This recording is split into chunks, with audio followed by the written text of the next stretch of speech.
할렐루야. 주께서 또 오늘 또 함께 하셔서 또 은혜 가운데 승리하고 오늘 예배 중에 하나님을 찬송하고 계시는 줄로 믿습니다. 우리의 삶 가운데 하나님이 우리와 함께 하신다는 은혜가 참 깊고 넓고 크다라는 생각을 해보게 됩니다. 믿음 생활이지요. 하나님을 철저히 신뢰하고 그리스도의 십자가를 붙드는 믿음의 삶입니다. 오늘 시편 46편은 이와 괴를 같이 해요. 그래서 하나님은 우리의 피난처시로다 이렇게 제목을 잡아봤습니다. 한번 따라서 할까요? 하나님은 우리의 피난처시로다. 위대한 고백이기도 하고요. 하나님을 경험하며 하나님과 함께하는 백성의 특권적인 선포와 같습니다. 한 사람의 사진을 좀 보여드리도록 하겠습니다. 기대하시고 어떤 분이 사진이 올라오는지 한번 보도록 합시다. 누구인가요? 저기에 나와 있습니다. 본헤퍼, 디트리 본헤퍼라고 하는 독일의 순교자죠. 우리가 잘 알다시피 2차 세계대전에 독일은 굉장히 몸살을 앓고 있었습니다. 나치에 의해서 유럽에 큰 혼란이 빠질 때 그의 폭주를 막기 위해서 많은 양심적인 신앙인과 신학자 그리고 목사들이 앞장을 섰었던 대표적인 시대이죠. 디트리트 본헤퍼는 독일의 목사이자 신학자입니다. 나치를 반대하고 그리스도의 참된 평화를 선포하다가 옥에 갇히게 되죠. 그리고 옥중에서 순교하게 됩니다. 근데 그 옥중에서 남겨진 많은 기도의 시가 있는데 저기에 지금 기록되어 있는 것처럼 절망이었던 시대에 하나님께 드리는 간절한 기도, 이 책 제목인데요. 그 내용에 보면은 특별한 공경 중의 기도, 특별한 곤경 중의 기도라고 하는 내용이 있습니다. 제가 그 시를 잠깐 여러분에게 들려드릴 테니까요. 그 고난과 역경 속에서 바로 본헤퍼는 어떻게 하나님께 간구했는가. 저기 보니까 탄원시라고 밑에 주석이 달려져 있잖아요. 우리가 잠깐 여러분들이 기억하면서 제가 좀 읽어드리도록 하겠습니다. 주 하나님, 이 세상을 좀 보시옵소서. 굶주림과 목마름, 실향과 실업, 눈물과 절망을 보시옵소서. 하나님, 이것이 당신의 자비의 자녀들이란 말씀입니까? 이것이 당신이 창조하신 세상이란 말입니까? 오, 당신의 피조물들이 이렇게 고통을 당해야만 하니 우리는 분명 너무나 당신으로부터 떨어져 있습니다. 우리는 곧 끝장이 날 것입니다. 우리는 더 이상 아무것도 믿지 않으며 아무것도 소망하지 않습니다. 이제 당신이 오소서, 오 하나님, 그리고 이 모든 불행과 이 모든 비탄을 없애주시며 부디 당신께서 새하늘과 새 땅을 창조하려 하신다는 그 언약을 우리에게 감추지 마소서. 당신께서 가난한 자들과 슬픔에 빠진 자들, 근심하는 자들과 고난을 당하는 자들을 당신의 나라에 초대하셨던 그 언약을 우리에게 감추지 마소서. 그리고 마지막에 이렇게 소원을 담았어요. 하나님, 우리를 다시 기쁘게 해 주소서. 나치에 대항해서 목숨을 잃었으나 하나님의 정의를 선포했던 사람의 시입니다.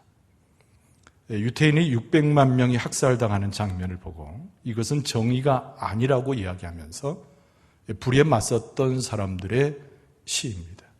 본헤퍼의 시를 제가 한 부분을 기도시를 읽어드렸어요. 오늘 본문의 말씀의 시인은 무엇을 이야기합니까? 하나님의 백성이든 그렇지 않든 이 세상에 존재하는 모든 사람들은 누구나 큰 어려움에 봉착하며 산다라고 전제하고 있어요. 어떤 이유에서든지 어떤 모양에서든지 고통과 고난을 벗어날 수 없는 인간의 한계가 그것이라고 말합니다. 고난의 상징인 욥을 우리가 떠올려 봐야 욥은 욥기서 5장 7절에 이렇게 말했습니다. 사람은 고생을 위하여 낳았다. 불꽃이 위로 날아가는 것 같으니라. 이렇게 이야기했어요. 불꽃이 위로 날아가는 것처럼 우리 인생이라고 하는 것이 고생을 위해서 난 존재해 갔다. 이렇게 표현했던 거죠. 우리가 지금 예배하고 있지만 이 중에도 또 바깥에는 아우성치는 고통과 어려움에 휩싸여 있는 많은 사람들이 있을 수 있습니다. 다양한 형태, 여러 가지 원인이 있어요. 얼마나 많은 고통과 얼마나 많은 힘든 일들이 사람들을 애워쌉니까? 자기도 선택되지 못한 잘못된 시간에 들어가고 그리고 잘못된 이유로 인해서 이유를 알지 못한 채 고통에 휩싸여 있는 사람들도 있습니다. 자기가 말한 일 때문에 곤경에 처하는 경우도 있고 억울한 일을 경험하는 사람도 있어요. 관계성을 풀지 못해서 다른 사람에게 애워싸서 억울한 누명을 쓰고 환난 속에 빠져 있는 사람들이 있죠. 가장 슬픈 것은 자기에게 가까웠던 사람, 자기에게 사랑을 나누었던 사람, 많은 믿음과 함께했던 동료로부터 오는 고난과 고통, 그것을 경험할 때 사람들은 어려움 가운데 더 깊이 봉착하게 된다는 거예요. 그런데 오늘 본문의 말씀의 시인은 우리의 삶의 형편을 전제로 하면서도 우리는 믿음의 눈으로 하늘을 바라보는 사람이다. 그래서 우리의 환난 중에 우리의 피난처가 되시고 우리에게 힘이 되시는 분은 과연 누구이신가라고 묻고 있는 거예요. 오늘 본문의 말씀의 1절은 오늘 전체 본문의 가장 대표적인 구절이죠. 우리가 첫 번째 찾을 수 있는 시인의 고백은 하나님은 우리의 피난처이시라는 거예요. 따라서 합시다. 하나님은 우리의 피난처이십니다. 그래서 오늘 본문의 말씀 1절의 상반절은 하나님은 우리의 피난처시오. 이렇게 오늘 본문의 말씀이 시작되고 있습니다. 하나님은 우리의 피난처시다. 어떻게 보면 이 말을 바꿔 말하면 우리는 환난과 어려움 중에 이해할 수 없는 삶에 봉착했을 때, 고난과 고초 때문에 내가 힘들어할 때 우리는 하나님을 피난처로 삼아야 된다고 하는 말로도 바꿀 수가 있습니다. 어떻게 우리가 하나님을 나의 피난처 혹은 우리의 피난처로 삼을 수 있을까? 여러분, 성경 다른 본문에 보면 우리가 하나님의 자녀된 자가 될 때 하나님께서는 아버지로서 우리의 피난처가 된다는 말씀이 있습니다. 잠언 14장 26절의 말씀이 그 내용인데요. 여호와를 경외하는 자에게는 견고한 의뢰가 있나니 그 자녀들에게 피난처가 있으리라 그랬습니다. 우리가 어떻게 어려움 속에서 감당할 수 없을 때, 피해 나갈 수 없을 때 하나님을 피난처로 삼는가? 성경은 우리에게 첫 번째 권고의 내용이 하나님을 너의 아버지로 삼아라. 바꿔 말하면 하나님의 자녀인 자리를 확인하라는 거예요. 그 가운데서 하나님을 피난처로 삼을 수 있는 하나님의 백성의 길이 열려질 수 있다. 이것을 우리에게 가르쳐 줍니다.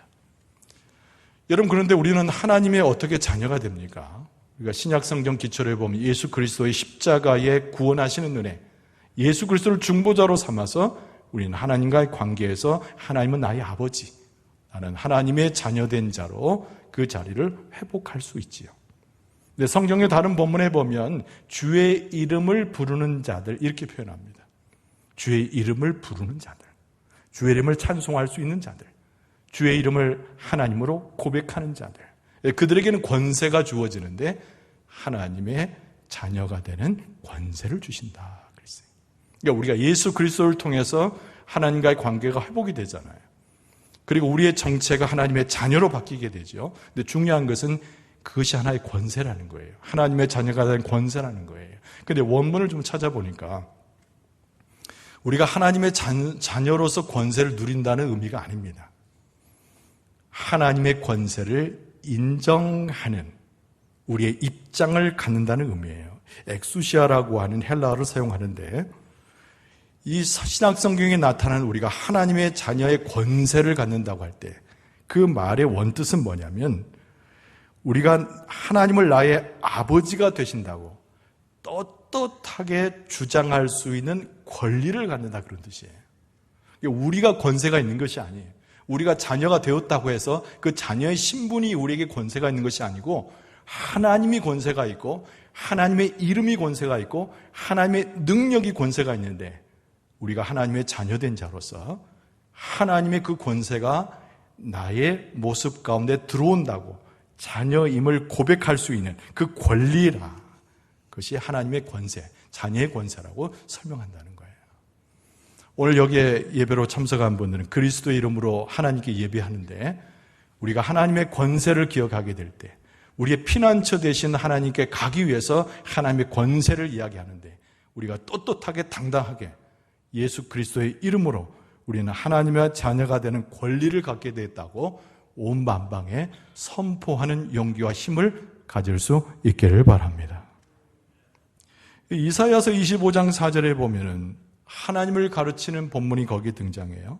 주는 그랬습니다. 주는 빈궁한 자의 요새시며 환난당한 가난한 자들의 요새시며 폭풍 중에 피난처시며 폭양을 피하는 그늘이 되셨사오니 이렇게 표현하고 있어요. 그러니까 우리가 하나님을 아버지로 이야기할 때 하나님은 아버지는 어떤 분이신가? 빈궁한 자의 요새, 환난당하는 자의 가난한 자의 요새, 폭풍 중에 피난처, 폭양을 피하는 그늘이 된다는 거예요. 근데 그것이 아버지의 권세예요. 그게 하늘의 권세예요. 하나님이 갖고 계신 능력이에요. 근데 우리가 자녀됨으로 그 하나님의 권세를 만방에 선포하는 가운데 하나님은 나의 아버지가 되신다라고 선포할 수 있는, 주장할 수 있는 권리를 행사한다는 거죠. 여러분, 우리의 삶의 곤고함을 여러 가지 표현할 수 있잖아요. 기상의 이변을 일으키는 폭풍으로도 표현할 수 있어요. 우리의 억울한 상태를 이야기해 마치 감옥에 갇혀서 자유함을 잃어버린 나의 모습으로 묘사하기도 하잖아요. 집이 무너지고 나의 삶의 터전이 회파되고 그 가운데 모든 것을 상실해버리는, 모든 것을 잃어버린 자의 형편없는 모습으로 묘사할 수 있잖아요. 그러나 우리가 하나님을 우리의 아버지로 부르게 되고 예수 그리스도를 구세주로 아는 것처럼 하나님을 우리의 아버지로 섬기게 되고 자녀로서 그 권리를 인정받게 될 때 하나님께서 우리의 진정한 아버지가 되셔서 피난처가 되시는 줄로 믿습니다. 그런데 매우 중요한 것이 뭐냐면 사탄이 우리를 공격한다는 거예요. 하나님과 우리 사이를 끊어놓으려고 한다는 거예요. 여기서 우리가 주의할 것이 있습니다. 사탄이 우리를 공격할 때 아버지이신 하나님과 우리의 관계를 끊어놓고자 할 때 제일 먼저 하는 술책이 뭐냐면은 우리의 생각을 흔들어 놓는다는 거예요. 무엇을 흔들어 놔요? 우리의 생각을 흔들어 놓는다는 거예요. 그래서 여러분 주의해야 됩니다. 우리의 마음 가운데 사탄이 들어와서 계속 제공하고 계속 일러주는 우리의 생각의 상태를 기억하고 조심해야 되는 거예요. 요한복음 13장 2절에 보면은 마귀가 벌써 시몬의 아들 가룟 유다의 마음에 예수를 팔려는 생각을 넣었더라. 이제 선구가 뜨죠? 마귀가 벌써 나타나가지고 우리의 마음 가운데 가룟 유다처럼 생각을 집어넣는데 그것이 바로 하나님과 우리 사이를 갈라놓는 그런 생각을 집어넣는다는 거예요. 이런 마귀가 우리에게 생각을 집어넣는 모양을 뭐라고 표현했냐면 불화살을 쏘는 것 같다 이런 거예요. 우리의 마음을 격동시키고 우리의 마음에 의심이 들어오게 하고 하나님에 대해서 부정하게 만드는 그런 마음의 요소로서 불화살을 쏘는 그런 마귀의 모습으로 묘사되기도 합니다. 우리는 많이들 교만하잖아요. 여러분은 어떠세요? 여러분 겸손하죠? 겸손한 줄로 믿습니다. 5분밖에 아멘. 근데 여러분, 저는 가만히 생각하다가 이 말씀을 생각하다가 내가 참 교만한 사람이구나 라고 하는 것을 느낄 때가 의외로 많아요. 여러분, 교만한 사람의 특징이 무엇이냐면은 남을 없이 여길 수 있는 심령의 상태로 들어가는 겁니다. 다른 사람과 키재기를 하면서 내가 그 사람보다 키가 더 크고 그 사람보다 더 많은 것을 가졌고 그 사람보다 많은 것으로 유식하다라고 스스로 판단하는 거예요. 그래서 그것을 나를 넘어뜨리게 하는 교만의 상태에 마음에 이르게 되는데 이것은 하나님이 주시는 마음이 아니고 사탄이 우리의 마음을 넘어뜨리려고 우리의 마음에 주는 마음이라는 거예요. 반대의 경우도 있습니다. 내가 스스로의 삶 자체가 걱정하고 근심하는 가운데 내 삶 자체가 열등감에 빠져들어가서 절망하는 상태를 이야기하는 거예요. 나는 항상 못났다고 생각하는 거예요. 나는 많은 것을 얻지 못했다고 생각하는 거예요. 나는 많은 것을 이루지 못하는 변변치 않은 사람이라고 이야기하는 거예요. 역시 그건 역시 하나님이 주신 마음이 아니고 사탄이 우리 안에 넣어주는 열등의식이에요. 그 가운데 하나님을 아버지라 부를 수 없게 되고 자녀의 삶을 실패하게 되는 것이죠. 분노의 마음도 일어납니다. 억울한 마음 가운데 미움도 생겨납니다. 철저하게 무너지는 심령의 상태는 하나님께로부터 오는 것이 아니라 마귀가 우리에게 주는 것이라는 거예요. 근데 마귀가 제일 좋아하는 사람이 있습니다. 여러분, 하나님이 좋아하는 사람이 아니라 마귀가 제일 좋아하는 사람이 있어요. 그 마귀가 제일 좋아하는 사람은 어떤 사람이냐면 게으른 사람입니다.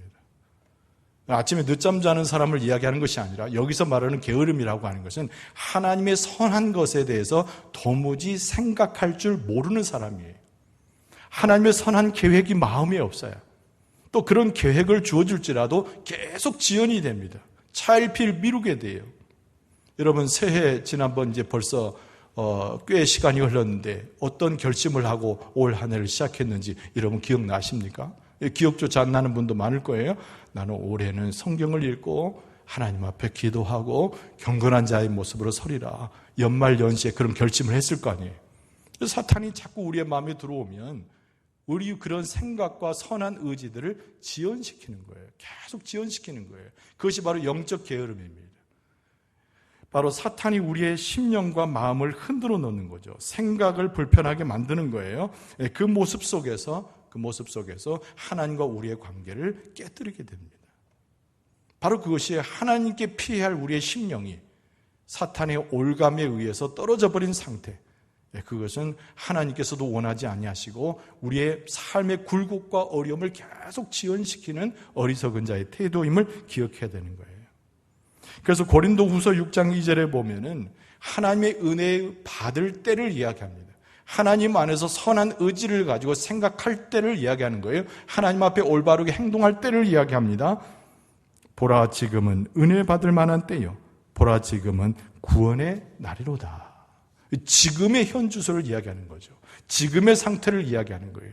영적 게으름이 아니라 부지런함으로 하나님의 말씀에 충성함으로 하나님의 의지 가운데 주님 앞에 서서 하나님 앞에 피난처 삼고 마귀에게 지는 삶이 아니라 마귀에게 오히려 이기는 하나님의 권세를 가질 수 있는 하나님 아버지의 권세를 누리는 하나님의 자녀의 삶을 살아갈 수 있기를 바랍니다.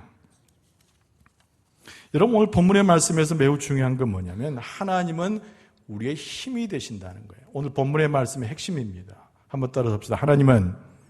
하나님은 우리의 힘이십니다. 믿습니까? 그러니까 오늘 본문의 말씀의 1절의 중반절에 보면은 처음에 이렇게 시작했죠. 하나님은 우리의, 그 다음에 힘이시리 그랬어요. 하나님은 우리의 힘이시다.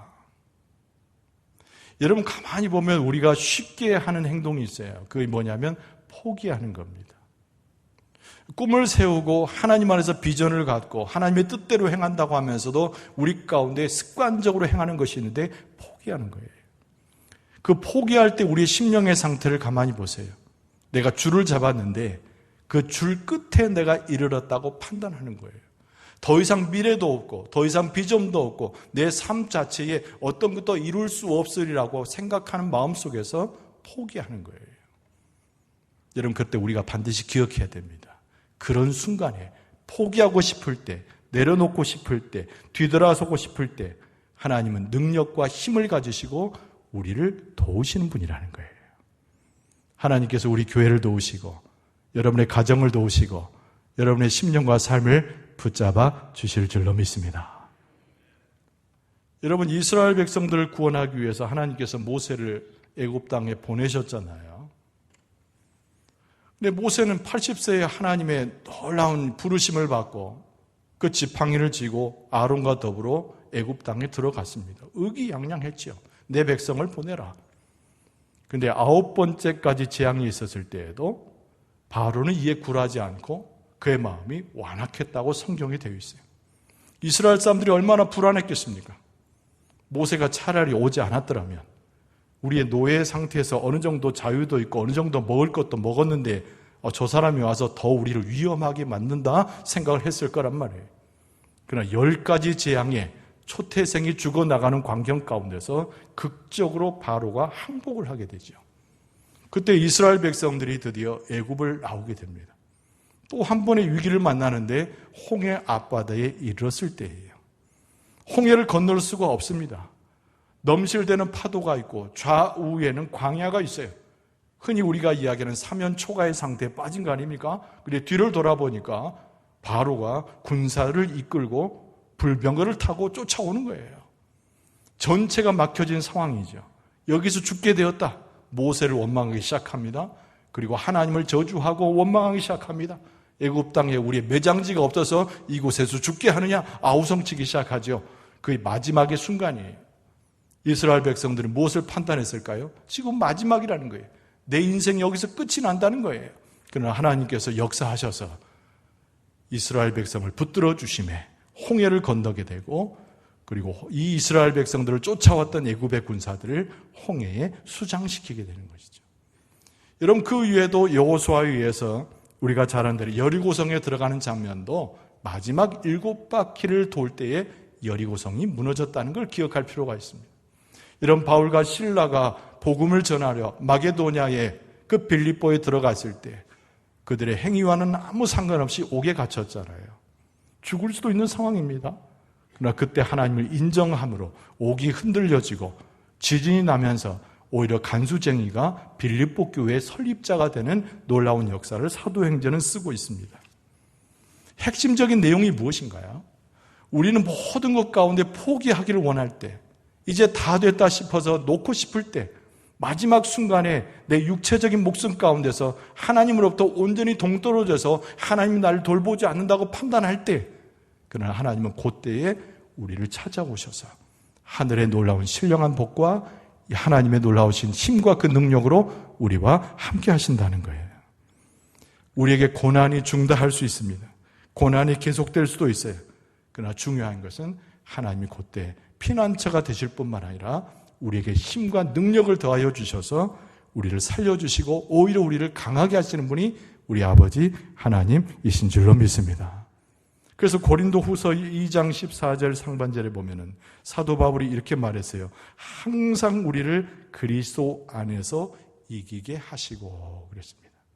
한 번 이겼다가 한 번 실패하고 한 번 넘어졌다가 한 번 일으키고, 그것이 아니고 고린도 교인들에게 편지하면서 항상 우리를 그리스도 안에서 이기게 하신다라고 말씀하고 있어요. 여러분, 항상 이기게 하실 줄로 믿습니다. 항상 우리를 세워주실 줄로 믿습니다. 항상 우리를 기억해 주실 줄로 믿습니다. 항상 우리와 동행하실 줄로 믿습니다. 여러분, 우리의 삶을 이렇게 돌이켜보면 얼마나 어려움이 크고 하나님께서 우리를 도우신다는 약속이 무의미하게 우리의 삶이 지나가고 있다라고 판단되는 순간을 살아갈 때가 있어요. 그때는 슬픔이 밀려오잖아요. 절망 가운데 휩쓸리게 되잖아요. 그러나 오늘의 본문의 말씀을 우리는 기억해야 됩니다.